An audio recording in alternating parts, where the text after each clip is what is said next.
आपण मस्त असं रक्षाबंधन निमित्त नारळी भात बनवणार आहोत।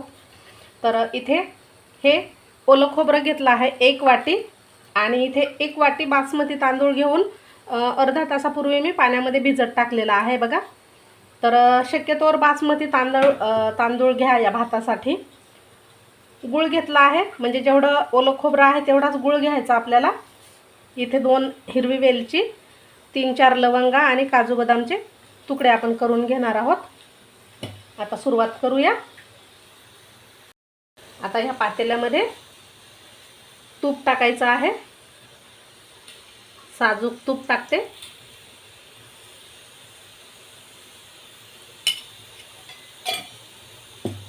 यामध्ये जे आपण काजू आणि बदाम घेतले आहेत बघा, त्याचे तुकडे करून तळून घेणार आहोत आपण तुपामध्ये।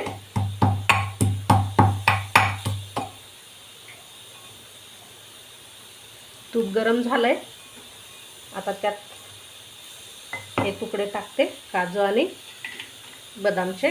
तुमच्याकडे जेही ड्राय फ्रूट्स असतील ते घेऊ शकता तुम्ही, जसं मनुके, पिस्ता वगैरे असेल तेही घ्या। आता हे आपण एका प्लेटमध्ये काढून घेणार आहोत।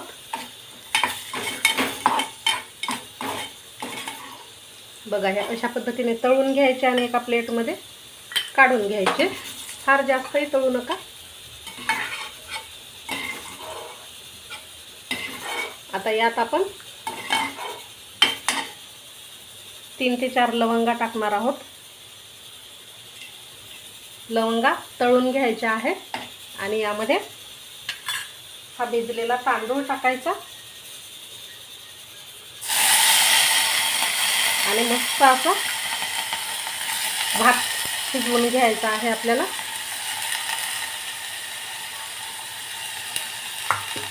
आता तुपावरती तांदूळ थोडेसे परतून घेतले की मस्त असा मऊसूत मोकळा मोकळा भात तयार होतो। तुम्ही कुकरमध्ये हा भात शिजवून घेऊ शकता, मी इथे पातेल्यात शिजवून घेत आहे। आता यात आपण 1 वाटी तांदळाला 2 वाटी पाणी टाकून भात शिजवून घेणार आहोत। फुल आचेवर शिजवून घ्या हा भात। आता यात आपण मीठ टाकू चवीनुसार, किंवा नंतरही टाकलं मीठ तरी देखील चालतं, पण मी भात शिजवता वेळेसच टाकते, म्हणजे त्याला छान चव येईल। फार जास्तही नका टाकू। आता हा मस्त असा भात शिजवून घेऊ आपण। आता आपण भात चेक करूया बघा, अगदी छान असा मऊसूत शिजला आहे भात। आता हा भात आपण थंड करण्यासाठी साईडला ठेवून देऊ। एखाद्या ताटामध्ये किंवा प्लेटमध्ये तुम्ही असा हा भात जो आहे तो पसरवून टाकून ठेवायचा, म्हणजे लवकर थंड होईल।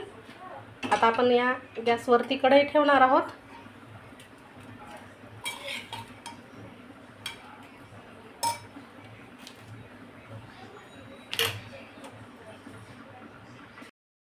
कढईमध्ये अगदी अर्धा चम्मच एवढं साजूक तूप टाकायचं।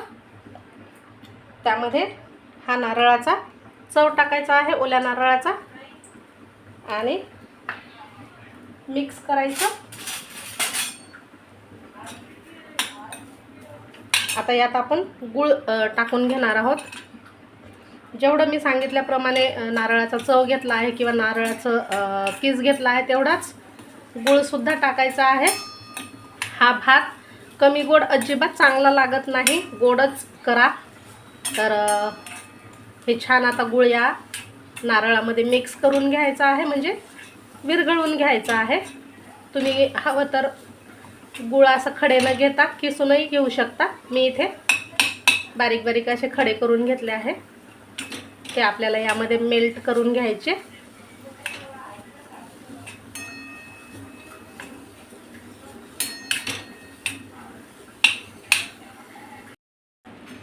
आता हे छान असं मेल्ट झालंय बघा, गुळाचं आणि खोबऱ्याचं मिश्रण तयार झालं आहे। हे पहा, अजिबात गुळाचे खडे राहिलेले पाहिजे नाही आपल्याला यामध्ये। गूळ चांगला असा मिक्स झाला की यामध्ये आपण हा जो शिजवून थंड करून भात घेतलेला आहे तो टाकून घेऊ। गॅस मध्यम ठेवायचा आहे आणि संपूर्ण भात यामध्ये टाकायचा.